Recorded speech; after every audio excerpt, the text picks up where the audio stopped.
আসসালামু আলাইকুম। আমি মোহাম্মদ নুরুজ্জামান, সিনিয়র ফিজিওথেরাপিস্ট। তো আজকে আমি ঘাড় ব্যথা সম্পর্কে কিছু টিপস দিব। তো আসলে আমাদের ঘাড় ব্যথাটা কেন হয়? ঘাড় ব্যথা হওয়ার মূল কারণটা হচ্ছে, কারণ আপনি বসে আপনার মোবাইলটা ইউজ করতেছেন। তো আপনি যখন মোবাইলটা ইউজ করতেন, আপনার ঘাড়টা কিছুটা সামনের দিকে চলে যায়। অথবা আপনি কম্পিউটার ইউজ করতেছেন, কম্পিউটার ইউজ করার সময় আপনার মাথাটা কিছুটা সামনের দিকে ঝুঁকে যায়। এবং আমাদের যে বডির যে পোস্চারটা, এটা আমরা সবসময় সোজা রাখতে পারি না, আমরা একটু এরকম সামনের দিকে ঝুঁকে যাই। তো এই জিনিসগুলোর কারণে আমাদের ঘাড়ের যে মাসলগুলো আছে এগুলো স্ট্রেসড ফিল করে। তো স্ট্রেস থেকে আমাদের ঘাড়ের মাসলগুলো শক্ত হয়ে যায় এবং সেখান থেকে আমাদের ঘাড় ব্যথা হয়। তো এই ঘাড় ব্যথা হওয়ার কারণে দেখা যাচ্ছে যে আমরা আমাদের কাজে মনোযোগ দিতে সমস্যা হয়, অথবা হচ্ছে আমাদের যে একটা কনফিডেন্ট লেভেল আছে এই কনফিডেন্ট লেভেলও কমে যায়, বা আমাদের বিভিন্ন ধরনের অ্যাক্টিভিটি গুলো আছে অ্যাক্টিভিটি গুলো আমরা ঠিকভাবে করতে পারি না।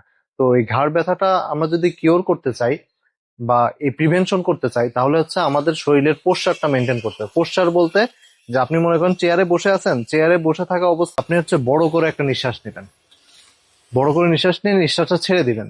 ছেড়ে দিলে তখন আপনার যে পোস্চারটা হবে, বডির পজিশনটা হবে, এটা হচ্ছে আপনার অ্যাকচুয়াল পোস্চার। এই পোস্চারটা আপনি মেনটেন করবেন। পাশাপাশি হচ্ছে যে আপনি সিঙ্গেল একটা এক্সারসাইজ করবেন। সিঙ্গেল এক্সারসাইজটা আপনি কিভাবে করবেন? আপনার যে মাথা আছে, মাথাটা হচ্ছে এই যে এইভাবে আপনার, আমি যদি একটু সাইড দিয়ে দেখাই, আপনি হচ্ছে আপনার ঘাড়টাকে এরকম ভাবে ভিতরের দিকে একটু নিবেন, শরীরটা সোজা রেখে, শরীর সোজা রেখে আপনি ভিতরের দিকে নিবেন, আবার রিল্যাক্স, আবার মাথাটা ভিতরের দিকে নেবেন, আবার রিল্যাক্স। আমি যদি সামনে দিয়ে দেখাই তাহলে জিনিসটা হচ্ছে এরকম হবে। আপনার থুতনিটা ভিতরের দিকে যতটুকু নেওয়া যায়, তারপর আবার রিল্যাক্স করবেন, আবার থুতনিটা ভিতরের দিকে নেবেন, আবার ছাড়বেন। এইভাবে যদি আপনি মেনটেন করেন, তখন দেখবেন যে আপনার ঘাড় ব্যথাটা সেইভাবে হইতে চাবে না।